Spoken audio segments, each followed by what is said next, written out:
бұрынғы кездері ой ана сақалдылар, қара балақтылар деп жолатпайтын еді. Қазір базардың өзінде азаматтар бұрынғыдай сенімсіз қарап, олардан үрейленіп, айналып кетпейді. Керісінше осылар алдамайды екен, осылар адал екен, осылардан алайық деген сияқты бұлар адамның сенімінен шығатын дүниелер жасап отыр. Мысалы, сауда жасаған кезде енді жаңағы арзандатып береді, жеңіл мәміле жасайды. Көп адамдар осылардан сауда жасаға тиыннан алдамайды екен, адал істейді деген деп сенеді. Осылай сенімге кіріп, ары қарай өздерінің пропагандасын жүргізіп отыр. Бәрі бір жерде жұмыс жасайды, сетевой жасайды. Мысалы, магазинге кірсеңіз, тек қана сол өздерінің жамағаты бір жерге отырып алған. Тіпті олар адам таппай отыр, адам іздеп жатыр. Келсе, өздері жаңағыдай шарттары бар, діни ұстанымдар бар.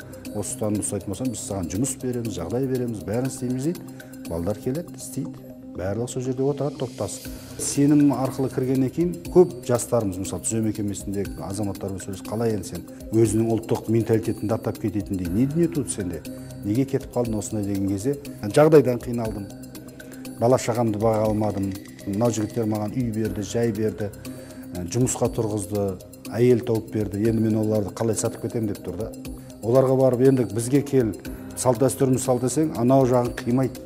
Дүниемен байланып қалған. Пайғамбарымыз саллаллаху алейхи ва салламның заманында айтты ғой, мен адамнан діннен бұзылып кетеді деп қорықпаймын деді ғой. Мен бұлардың қорқатын нәрсе ақшаға бейім болып кете ме деп. Дүние салып, дүние азғырып кете ме деп қорқам деген ғой. Бұл дүниеге өзінің арын, намысын сату деген өте жаман нәрсе.